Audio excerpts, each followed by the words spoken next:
Hi guys, it's Becky from Properties on Sea. I'm your local property management expert in Southend on Sea. I'm here with the lovely Sam Lindsay from My Mortgage Angel, who knows everything there is to do with mortgages, residential mortgages, buy-to-let mortgages, everything to do with mortgages. So hi Sam, how are you doing? Yeah, I'm really well, Becky. How are you? Yeah, I'm really good, thank you. I'm really looking forward to our discussion today because today what we're going to be talking about is holiday lets. So if Yes. anybody's been interested in buying a holiday let, they want an Airbnb, they want people to come down to Southend and experience what it is that we've got to offer here for our lovely visitors. We're having a conversation about how they can make that plan a reality. So we're giving away a resource which will be down below in the comments, and what that is a flow diagram of how you can start your journey to owning your own holiday let or Airbnb, and it walks you through the process of your interaction firstly with Sam to secure your mortgage, but then how to get your property up and running and how to have it managed. So, yeah, download that resource below. But, Sam, let's start our conversation this evening. Oh, I'm really excited about this. I'm quite nervous when it comes to videos, but it feels like talking to you because we work so well together. It's just so much more fun. So thank you. So You're come on then. welcome. The first question really has got to be is why would you choose a holiday let over a single let or a standard buy to let, Becky? Yeah, that's a really good question. So everybody's had an experience of going and staying in an Airbnb. I think most people have by now. And it kind of gets underneath your skin. You start thinking, yeah, I could do this. I want to show people what Southend looks like. I want to show them what Leon Sea looks like. And so this is where people start getting the idea from. Now, the reason why a holiday let is a really good vehicle for an investment is that the yield that you can get. So if you had a standard, normal buy-to-let property that you've got tenanted all throughout the year, if you have an Airbnb or you have a holiday property, often you can just rent it out for 1 month, sorry, 1 week of that month, and it yields the same amount equivalent to having it as a standard AST contracted buy to let property. So it's a really good way to make money. That's a really good return there, isn't it? A week instead of a month. Absolutely. And Mm. then you can choose, it's your property, you can choose to have your family come and stay, your friends come and stay, you can give them subsidized rates or even higher rates if you want, but it's a really good, gives you more flexibility with the Yeah. property. It's not going to have people in it wear and tear on it constantly. You're just going to Yeah. have people in, and then gives you the opportunity to do what you want with it. Yeah, okay. But surely they're going to be more hard work. It's rather than just getting one tenant in and leaving them there for a year. Holiday lets must be surely much more hard work. Yeah, the simple answer to that is yes, they are. You are effectively taking on a business. You are being front of house, you'll be in back of house, you'll be in the advertiser, you'll be in the marketing team, you'll be in the cleaner, you'll be in the organizer, the repair team. So yeah, you need to be aware that you're taking on quite a lot of responsibilities, especially if you're chasing your 5-star superhost Airbnb uh, status as well. So yeah, it can be really hard work, but that is why property managers exist. You don't have to do this on your own. You can come up with the idea and then you can find somebody that you trust to manage the property for you, to get those holiday makers in, and yeah, to manage all the hard stuff, to be the person that is on the other side of the keyboard replying to to holiday makers questions as well, so you don't have to do it alone. So you can actually do the whole thing for me. So if I had a property, I could just literally give you the keys, Becky. I'm sure there'd be some paperwork to do between us. And then I could just literally leave it to you and just you would pay money into my bank account every month. Yeah, Wow. 100%. We've got all the systems in place. We've got our team of cleaners. We've got our team of handy people. We've got our systems. That means that I can just log on to this website that I've got access to and look at how much other properties in the local area yielding. So you can look at their occupancy rate, you can look at how much they're charging per night, and then we can tweak what your property offering is based on what's happening in the local area. So you really don't have to go it alone. It is great to reach out to the experts, and you can just sit back and enjoy that passive income, and use the property when you want. Yeah, oh, fantastic. So is there any particular area that you should buy a holiday rental? Yeah, I mean, I'm really biased. I love everything down here in Southend. So everywhere between sort of Benfleet to Shoebury, all along that estuary. But what you really need to have a think about is, one, your budget, and two, who it is particularly is your demographic, who you're looking to attract. So a really good option is to have a property, maybe a 2-bed property in Leigh-on-Sea, advertise it for people who live and work in London, who want to come out to Leigh-on-Sea, experience the nightlife. Also got Oldley, and you've got the beach, and that's one sort of demographic that you might want to target. And obviously the budget comes with that. But equally, we've got such lovely places along Southend. You might want to have families come and stay. So you might want a different type of property, a bit more of a garden, maybe a bit more space, more bedrooms, and cater for families that want that seaside experience down in Southend or towards Thorpe Bay. Yeah. You just got to have a little think about what it is that you want, what your budget is, and yeah, I mean, if you're not from this area, or you're not 100% sure, it's really good to have conversations with people that do this day in and day out in this local area, that have all that local knowledge. Yeah, yeah, for sure. Yeah. Um, so how do you advertise the properties? I've heard you talk about Airbnb, but is that the only way?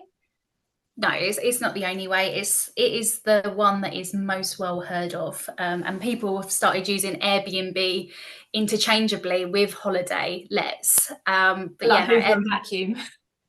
exactly. So it's the brand, but it is a great platform to be on. It's where people are looking to start booking holiday,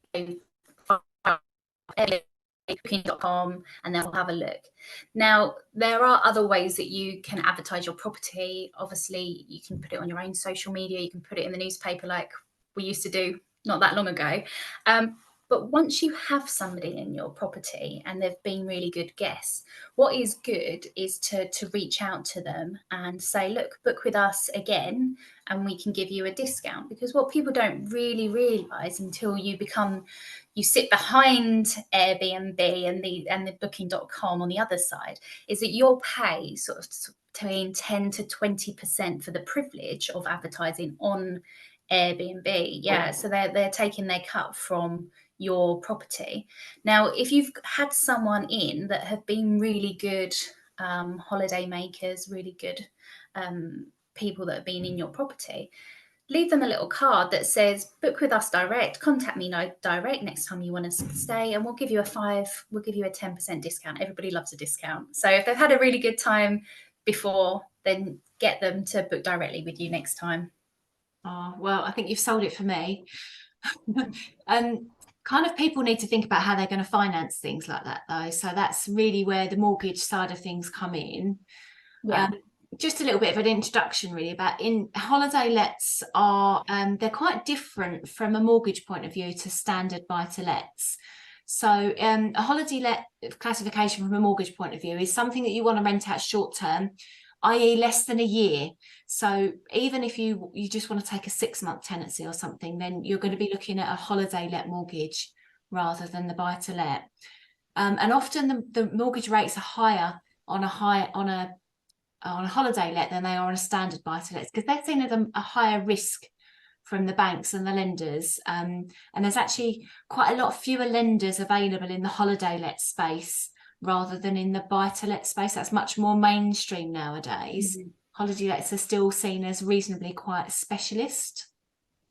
And that's why it's really important to come and have conversations with people like yourselves that can walk people through what it is actually that they need to, what products they need to be looking for. Yeah, I'd just like my clients to be able to sleep at night, to know that they've got the right things in place, they're not breaking any rules, and they can go along happily making loads of money by renting their place out, and it's all structured the way it should be. Absolutely. So what sort of deposits do people need? Holiday let deposits are still fairly similar to buy-to-let deposits. You're going to be typically looking around about 25% of the value of the property. Again, the amount that you can borrow is actually based on the rental yield of the property, as with buy-to-lets. But you can imagine it's a little bit more complex calculation with holiday lets, because from a standard buy-to-let, you know you're going to get X amount of pound per month every month, and it's nice and easy. From a holiday let point of view, you can obviously charge different at high season, mid-season, low season. So you've got different pricing structures there, and you wouldn't even expect.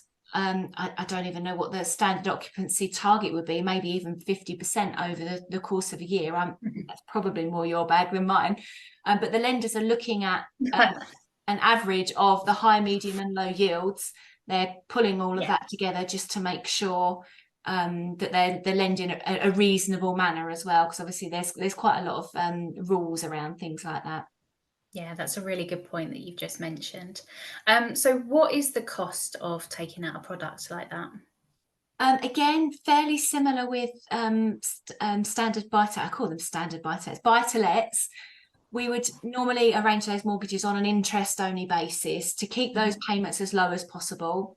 And as you mentioned in the last video, the target of investing in property is, firstly, you've got your monthly income coming in. That's one source of income, but it's also about the growth of the property. So you don't necessarily need to repay the mortgage within the first 10 years for that to be working for you and earning money. So obviously, when you take an interest-only mortgage, you need to think about how are you going to repay that debt at the end of it. And most mortgages have got an overpayment facility on there. So if you do have some spare cash and you want to pay down that mortgage, then obviously check out the rules with the particular lender that you're with, and you can make some overpayments there.